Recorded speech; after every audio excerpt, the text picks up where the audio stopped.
Oi, pessoas! Espero que vocês tenham tido uma ótima semana. Eu tive uma semana meio pesada, com bastante trabalho, mas estou bem, estou aqui. Para quem não me conhece, então, quem está aqui pela primeira vez, eu sou a Cristiane Sena, educadora infantil e professora de teatro, que mora aqui na cidade de Sydney, na Austrália, há 12 anos, e você está no 50 a mais com Cris, onde nós vamos dividir nossas experiências, principalmente os após os 50 anos de idade. Então hoje nós vamos falar sobre arte, que é o que eu mais amo. Vamos lá? Bom, gente, vamos começar então?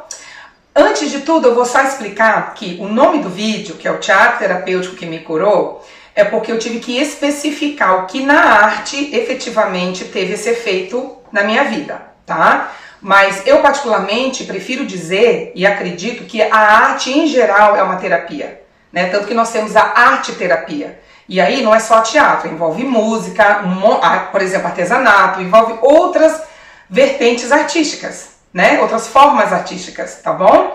Mas eu coloquei teatro terapêutico só para pontuar exatamente o que dentro da arte é que teve o efeito na minha vida, tá? Bom, para vocês entenderem isso então, hoje eu vou contar minha história desde quando eu era pequenininha, criança, até mais ou menos a minha fase adulta, lá para os 28, 29 anos, tá bom? Quando eu tinha mais ou menos entre 6 e 7 anos, eu era gaga, mas eu tinha assim, gagueira severa. E aí, conversando com a minha mãe, nós lembramos que assim, ela me contou que ela achava que o que tinha causado tudo aquilo foram assim, algumas coisas que estavam acontecendo. Então eu sofria muito bullying na escola, porque eu era mais gorda e mais alta da turma. Então eles me chamavam de baleia, de gigante. A minha mãe se lembra de uma das escolinhas que ela teve que me deixar logo no iniciozinho, que eu chorei muito, que eu fiquei quase o dia inteiro chorando na escola, coisa que não é muito normal, né? O normal é a criança chorar por um tempo e depois parar. Bom, com isso, já eu com esse problema da gagueira, minha mãe me levou no médico para querer, né, saber o que a gente poderia fazer na época. E o médico disse, olha, eu acho que o ideal seria colocá-la para fazer teatro. Porque a gagueira naquela época, não sei como é que está hoje, tá? Mas naquela época a gagueira, ela é causada por dois problemas. Ou é um problema físico de algum músculo aqui que envolve a questão do pescoço, onde, né, na região da fala, ou é problema de alguma disfunção emocional. Então, ou uma criança que é muito tímida, ou uma criança que teve algum trauma, né? Ou uma criança muito nervosa. Então, minha mãe me colocou, e foi o primeiro contato que eu tive. E aí eu lembro até da salinha dos professores e tudo. Não fiquei por muito tempo, porque logo a gagueira começou a melhorar. E aí nós tínhamos que mudar de estado para estado sempre, em virtude do trabalho do meu pai. E a cada mudança, né, de cidade era uma nova escola, então era difícil acompanhar um curso específico. E aí, depois de um tempo, já eu com 10, 11 anos, ainda nas escolas até então, continuando, né, sofrendo bullying, continuando achando que eu era uma pessoa feia, que eu era diferente dos outros. Eu comecei a fazer tratamento com uma fonoaudióloga, que nem durou muito tempo, porque foi visto realmente, comprovado que não tinha nenhuma questão física. E aí, não continuei também, não precisei ficar muito tempo com essa médica. E continuando depois a vida normal em outras escolas, já na adolescência, 12 para 13 anos, comecinho da adolescência, eu assisti dois musicais que assim marcaram a minha vida e que eu nunca vou esquecer, que eu lembro até hoje, inclusive da música, da coreografia, tudo. O primeiro foi o Pequeno Polegar, um musical de 1958, tá? Que é esse aqui que vocês estão vendo. Eu assisti esse, depois na sequência, passava na sessão da tarde, gente, acho que vocês devem saber, não sei se ainda tem sessão da tarde hoje. Depois do Pequeno Polegar, eu assisti um outro musical chamado Pássaro Azul, que é um clássico, que é esse aqui. Inclusive o Pássaro Azul ele é mais antigo do que o Pequeno Polegar.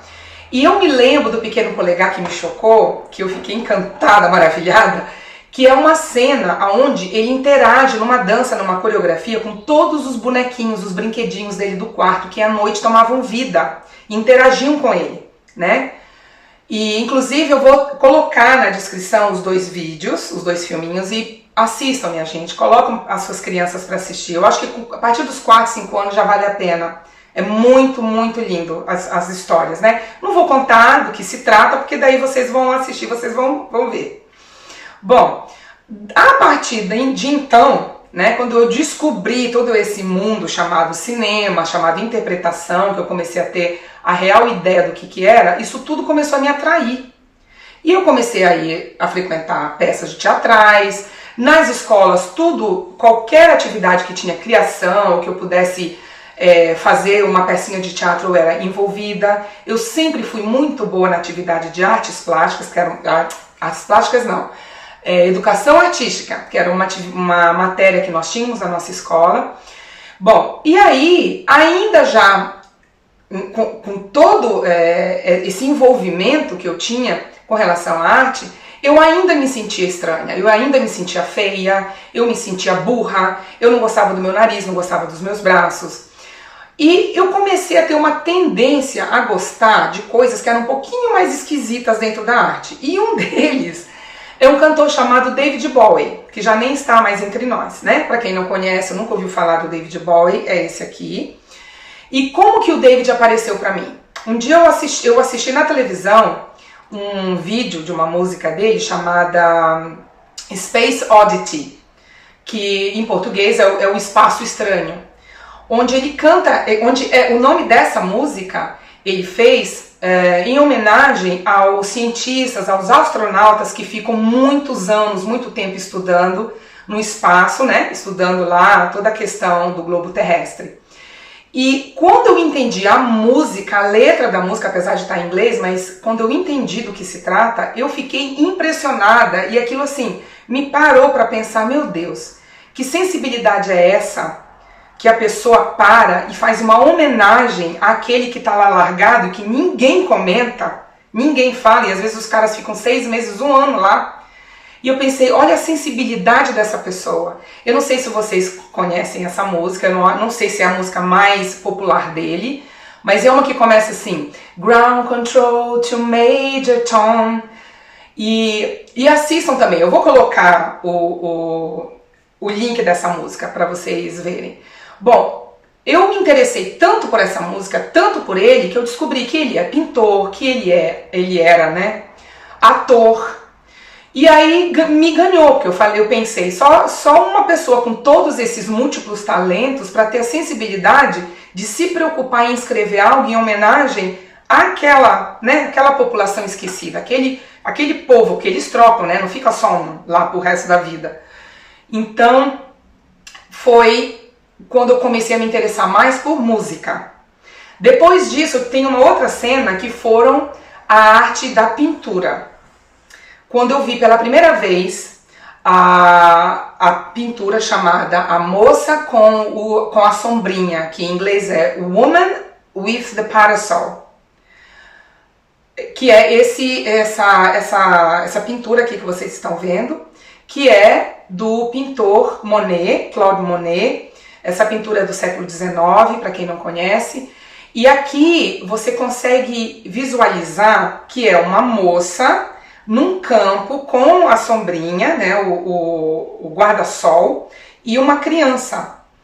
E a pintura do Monet, ela é de para quem conhece a arte da pintura, ela é de uma técnica chamada impressionista, que não é uma linha contínua de desenho ou de pintura. São pontos, né, ou pequenas linhazinhas assim, que quando você está um pouco afastado de toda a pintura, você consegue identificar a imagem, né?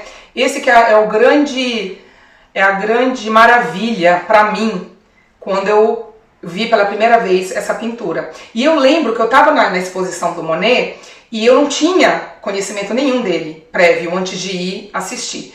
E eu olhei essa pintura muito de perto, assim, a minha cara estava muito de perto e aquilo era muito embaçado.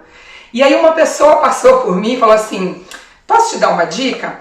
Dá uma distância, vai mais para trás que você vai conseguir ver melhor a imagem. Aí eu fui andando para trás. Gente, quando eu vi que aquilo ali se formava, né, uma moça, eu sentia o ar, eu sentia o vento passando no vestido dela. E foi uma outra sensação assim que me paralisou, né? E então eu acredito que, assim, de toda essa história que eu tô contando, essa questão do quadro foi meio que decisivo. Daí eu comecei a pesquisar, comecei a me interessar mais ainda por pintura, conhecer outras técnicas, outros pintores, né? E aí eu já, depois de ter feito o colegial, já me preparando para a faculdade, além de ainda me sentir estranha, me sentir feia, como eu me sentia, ou seja, na verdade o meu autoestima estava muito baixo.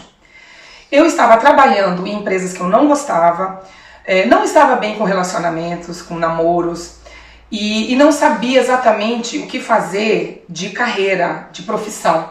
Então foi uma época que eu estava muito perdida. E aí um dia, não me lembro quem foi, um dos meus amigos me alertou, falou: Cris, por que você então não escolhe ir para uma área, né, fazer um curso na faculdade, numa área em que seja envolvido arte de alguma forma? Porque é o que você gosta. E aí eu decidi fazer comunicação social com especialização em propaganda e marketing. E imaginei, né, vou tentar começar a trabalhar nessa área e ver se realmente é isso que eu quero.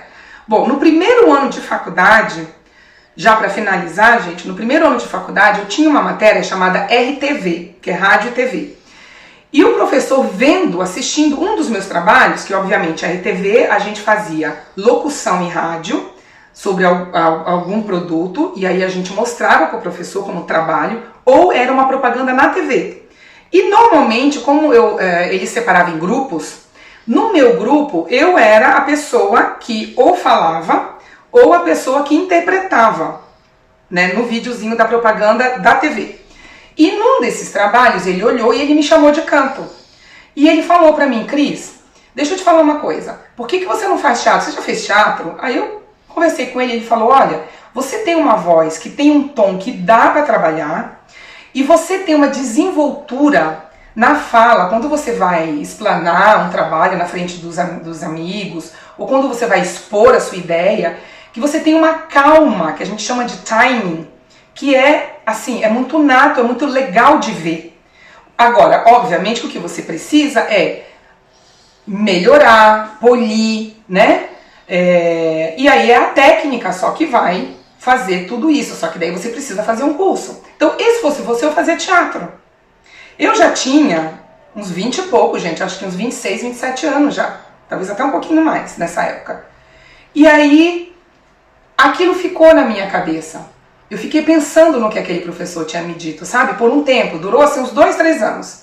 E aí foi quando eu decidi fazer o curso de teatro profissionalizante.